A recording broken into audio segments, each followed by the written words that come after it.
Thank you. Welcome to yet another episode of Business Chronicles here at Studio 84. Studio 84 is a podcast space where we help and facilitate individuals and businesses, build their own content, own it, and put their word out there, as well as, position themselves as authorities at whatever they do, because I believe that everyone or someone is an authority at something in this world or this city. My name is Solomon Tumwesije. I'm one of your hosts here at Studio 84. And today I am blessed to host two impeccable ladies. They are doing something together. They have quite a background in very different things. I will not do them an injustice. I'll let them introduce themselves. Who do I start with? Alphabetical order, because I was going to say ladies first, then you're both ladies. But so, Grace, go first. Please introduce yourself and what you do. Thank you for having us, Solomon. I am Grace Chigundu, one of the directors and co-founders of Chapters Health and Recovery Group. In our organization, we help people live better. Yeah. Now, when I say we help people better, is that we do services that help them at every step of their life. Yeah. Counseling services. And a bit about my background. My background is really diverse. Yeah. My initial career is in sales and commercial. Yeah.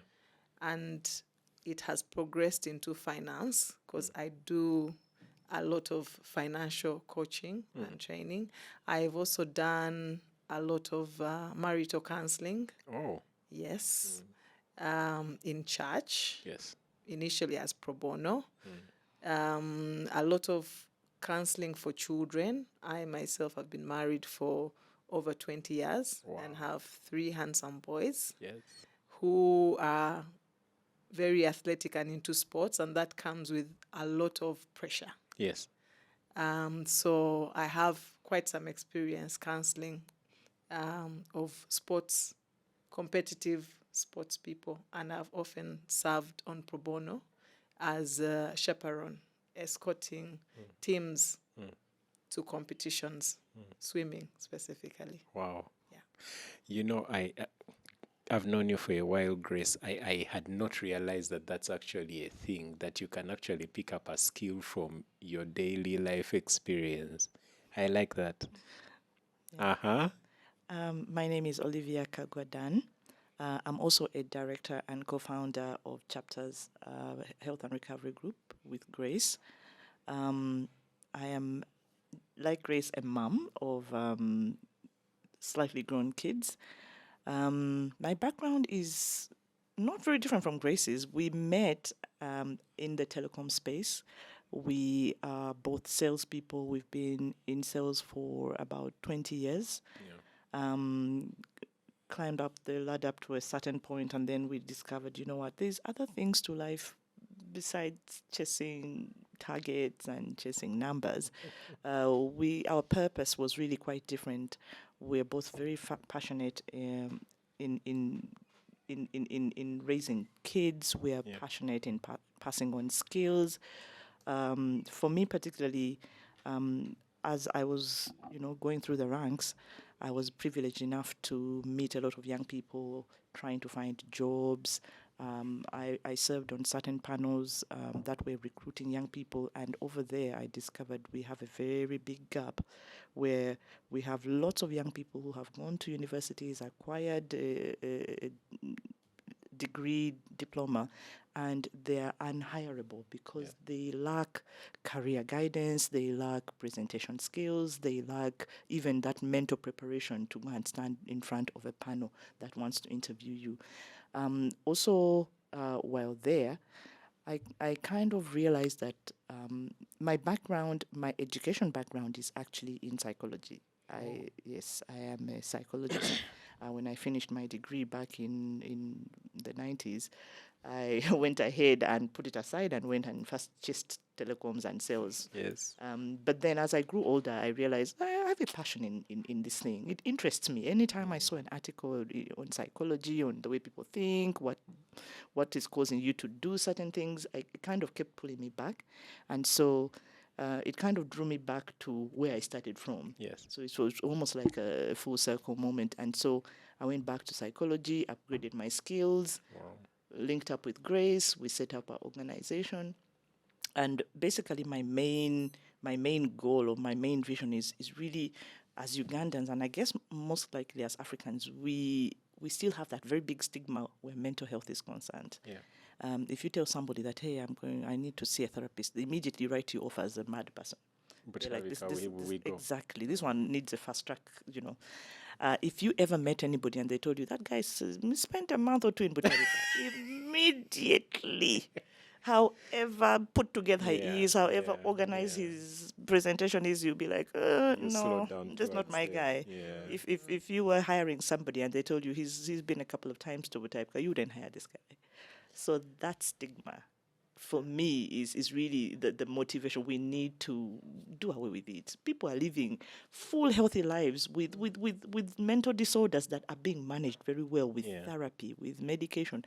And sometimes you don't even know. We could be all sitting here and one of us is bipolar and you never know. Yeah. They're living full, healthy lives, raising healthy kids, doing things that you never even thought to do, as somebody who didn't have this condition. But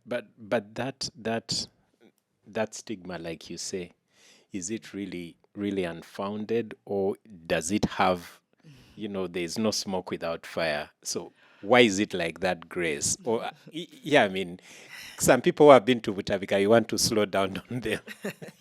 True. I think a lot of it is ingrained in how we have been brought up. Yeah. For example, I'll give you an example, and it's even bigger amongst the men. Yeah. Even amongst the women, there's sayings which say, "Famakazi," of your woman. Yes. Why are you complaining? Yes. Or you are man up. Yes. So every time there is some kind of stress or anxiety or, any sort of thing that you can't cope with, it is viewed as you're less than a man. Yes. Or you're less than a woman. Don't be a crybaby. Don't be a crybaby. Keep it together. And then also in the workplace, because like Olivia has told you, most of our life has been, in the corporate workspace. You find that people will have stress, people will have mental disorders, but they will not speak. They will not even seek help. Many of them have insurance, but are too afraid in case their HR managers find out that they're actually on mental medication, because it will affect how they're viewed at work. If, say, I'm emotional at work and that knowledge is there that I'm actually on medication, it will have an impact. Yes, it will. On how I'm viewed, So, Olivia said we started out as, passionate partners about young people and what they're going through at work, during adolescence, as they're being sent off to university, to countries they've never, gone to. But, in the employee space, you find that these services are much needed, employee assistance services. Yeah. And, really these address stress, anxiety, depression. You've been hearing of so many instances of suicide, even, among the well-educated with good jobs, enough money. So it's not an issue of I have nothing to eat at home, but mental health issues affect all of us. Yeah. They affect all of us. I have wanted to ask, but then the conversation moved on. Why chapters? How did you guys even come up with the name chapter? Is it the different chapters of your lives? Absolutely. 100%. You got it right. Yes. It came about when we're trying to figure out how do we name ourselves, how do we present ourselves, and we're like, what we're trying to achieve is to help people move from a certain point to a certain point. Could Could that be a page? Could that be a chapter? Could that be? And when you say the word chapters, it means you've evolved from one situation or one state to another, and it sort of fit very well for us. So if we meet somebody who needs our services, we believe we are moving them from a certain state of maybe stress or whatever to another one. Another better one. state. Yes. Yeah. Okay. Yeah, we're turning pages, Yeah. basically. So you guys told me many people move around. They say we are all mentally unstable. It depends on the degree. So what are some of those things one could look out for in someone or even in themselves to decide whether they are at the level that needs help, or do we all need help? That's a very good question. What should I worry about? Is it just a thought of I, I wish I could be dead or whatever? Oh. What do you look out for in yourself and in someone to? Okay. So normally, I would say we all need some help, but Yeah. to what degree do we need this help? A lot of us are self-counseling. You can talk yourself out of a situation. You can have a support system. You have a significant other. You have a family that sort of motivates you to move from one state of mind to another. Some people aren't fortunate enough to have those resources in their lives. You don't have a very supportive, maybe, situation going on. But anytime you feel you're overwhelmed, you're really overwhelmed, and this situation is persisting, it's not going away, you need to seek some help. By the time you reach that point of maybe I'm better off not being here, you're leaving it a little late.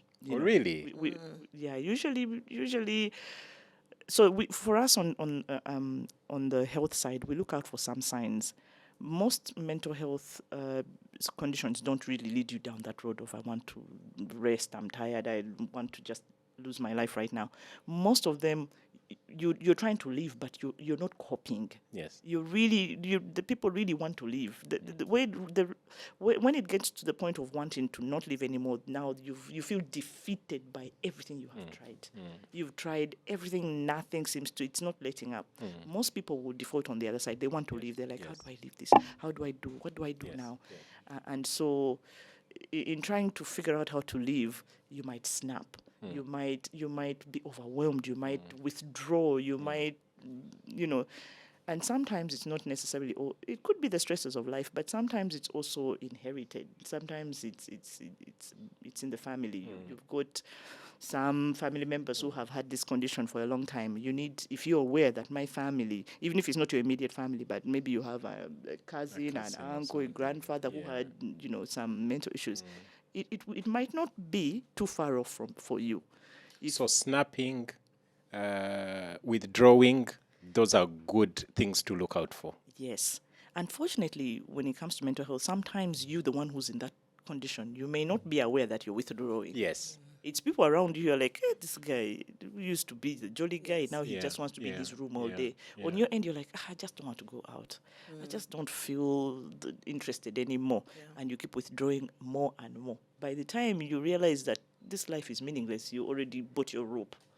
You already bought your poison or something. So there are things, some people withdraw, others it's the exact opposite. Now, of course, it depends on the condition that you have. If you're manic, for instance, quite likely your actions will now be over-exaggerated. Yes. A girl who used to laugh in a normal way now is laughing and falling and rolling over the ground. You get too excited for something very small. That too. Yeah, when you're annoyed, you're too annoyed. The thing is, the reason for your anger is so small, but you're so mad, you want to murder somebody. Now, these are some of the things that you have to look at. Yeah. Mental health is such a spectrum, is what we say. It's a spectrum, and it even covers things like some conditions that you're born with. Nowadays, we are seeing a lot of young children being born with autism, being born with. For us, it's strange now in our system. We didn't know conditions like autism when you were growing up. Did you know anybody who was autistic? I know.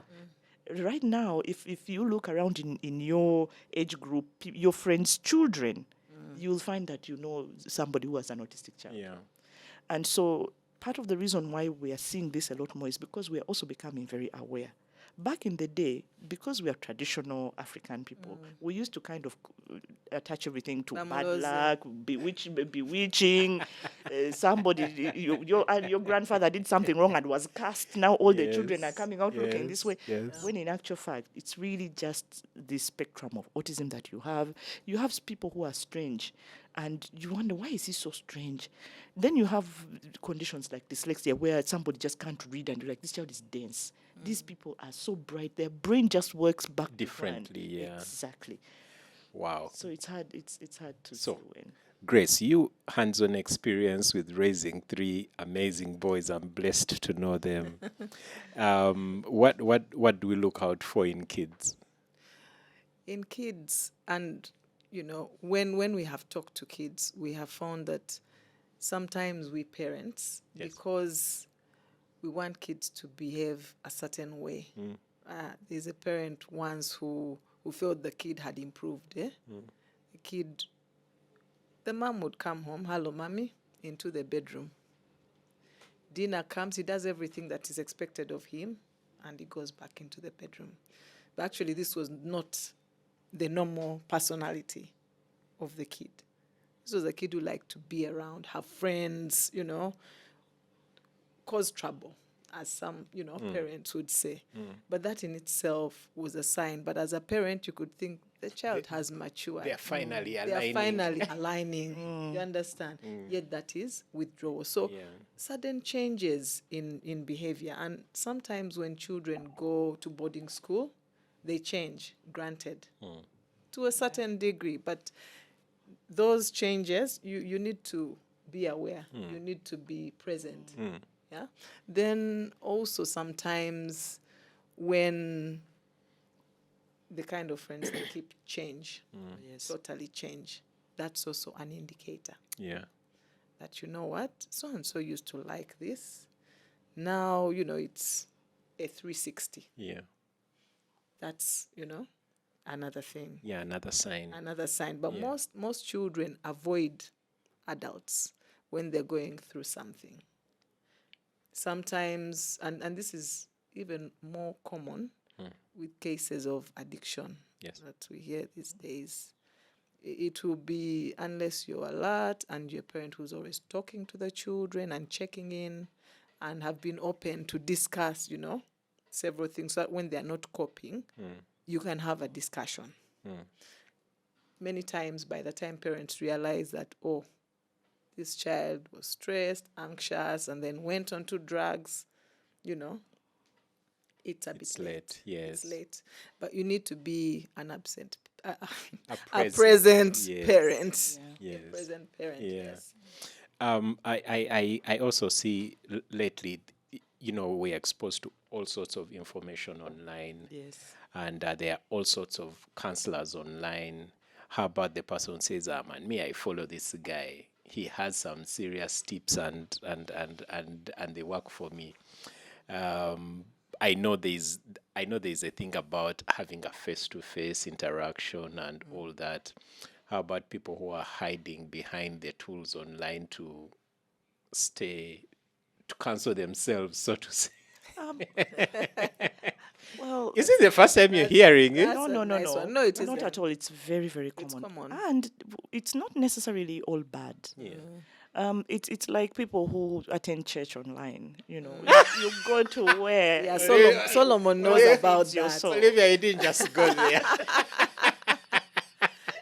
No, Olivia has given a vivid, It's what feeds your soul. If I feel, and sometimes actually we are seeing more and more of this online support because you just have to be educated enough to know that the person I'm following knows what they're educated in this thing that they are talking about. They know what they are talking about. Well, I'm not just following somebody because I feel I like the way they talk or I like the way they dress. They Need to be Yes, they're qualified. eloquent. Yes, they need to be qualified because now where medicine is going, it's also going online. Yes, it is. You can do a whole surgery from a different country, to a patient in a completely different place. So it's really something that's evolving, and we don't necessarily have any issue with that online support, but there are some situations that really need a physical visit to a therapist. Yes. You know, sometimes and unfortunately for us nowadays, you hear so much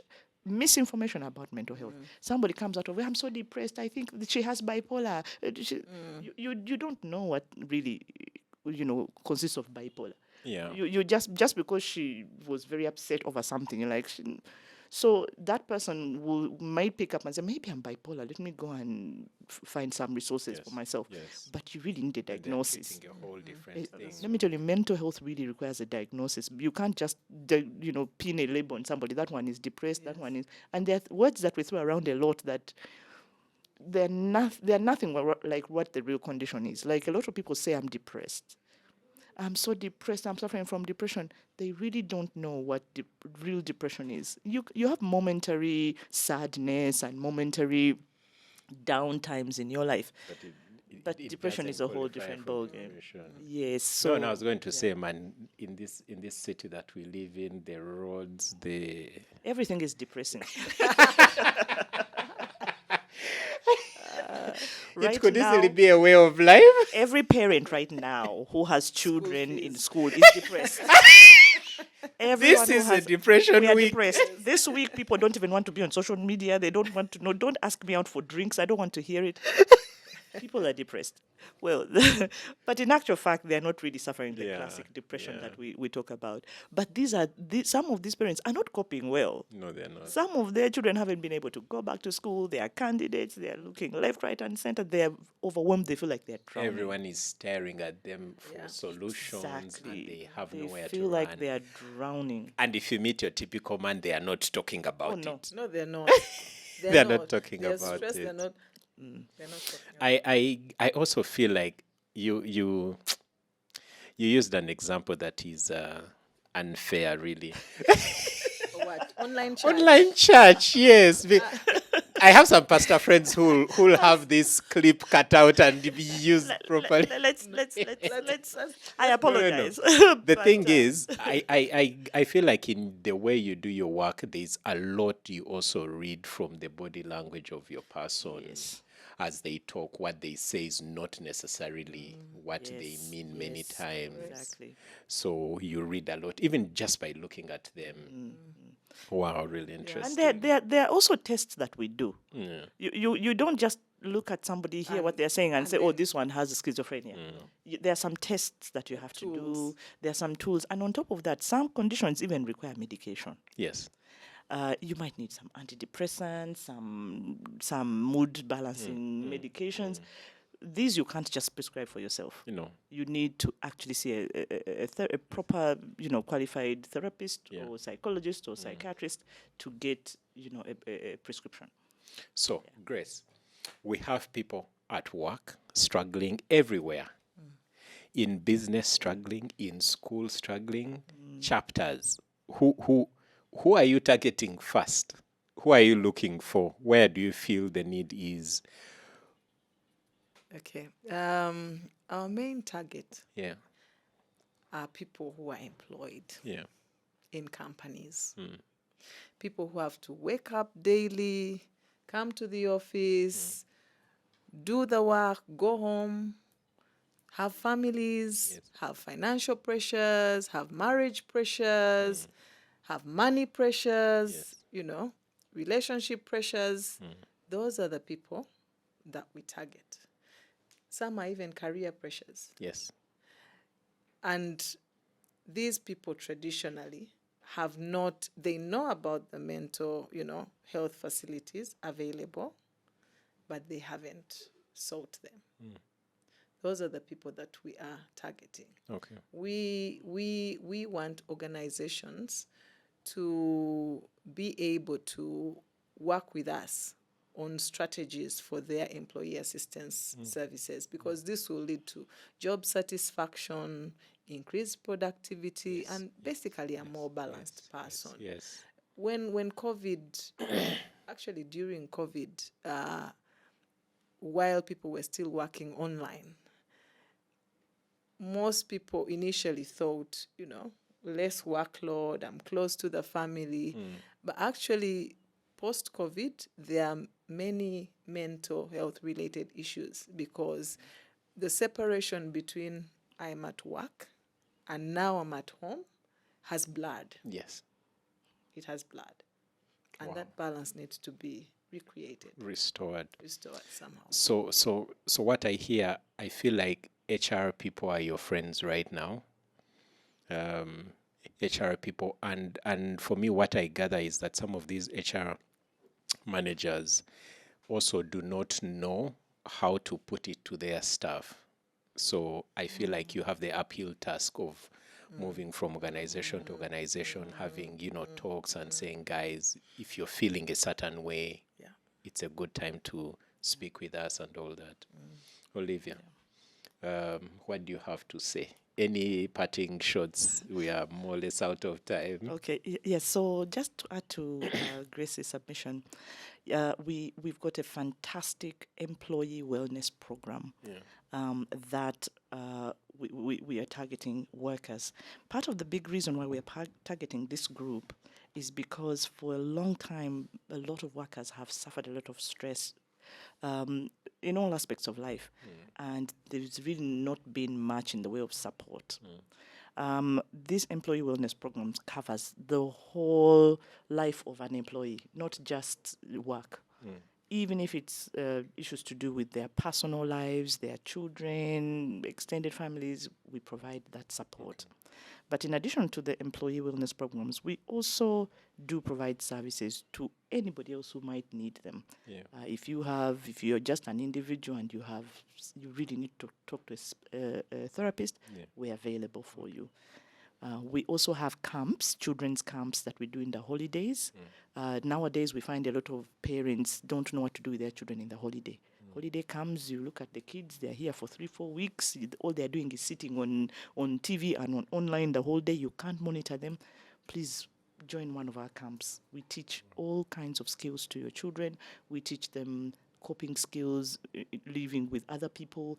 We teach them how to manage social media presence. Some of our children have ended up in traps on social media. They are young and they are being influenced by older people who derailed them, and they end up in a mess. Yeah. I'll give an example of a young girl, 14-year-old, who met some grown man on the internet, and she sent compromising pictures of herself to this man, and eventually she ended up in being blackmailed to a point where she committed suicide eventually. Yo. Yes. So we teach them all the how to conduct themselves, how to move through life, how to handle drugs, and nowadays we also have an additional threat of sexuality issues. Yes. Our children are exposed to a lot that we don't know about. If you sat down with a teenage child now, they'll tell you a lot of things that you didn't know they know. So we also provide that sort of therapy through those camps to our children. Sexuality issues, you mean being one sex and identifying as another? Something like that. No, Okay. that's part of it, but also, some children, especially in boarding schools, sometimes they may be approached by somebody, in that way, and they're confused. They don't know what's going on. Okay. Yeah. So we talk to them and we help them. Grace, what's the last thing you want our listeners and viewers to hear from you today? Today, I want our listeners to know that we are available. Yeah. And that you don't have to be at the end of the line. You know how you go for a checkup, a health checkup? We offer checkups. Oh. Yes. We offer checkups. So even if it's for you to, find out how am I doing from a mental health perspective, you go for dental checks, you go for health checks, come. Because like Olivia has said, sometimes you're the last person to know that you're, going down that road. Other people are seeing you, but, Yeah. So come in just for a check. Wow. And let's talk. Thank you very much, ladies. Viewers and listeners, this has been Chapters. Grace and Olivia here with us this morning on this episode of Business Chronicles. I am going to drop their contacts, the contacts for chapters in the description below. If you want to reach out, that's a good place to start. But until the next episode, see you and thank you, ladies. Thank you. Thank you so Thank you for much. having us.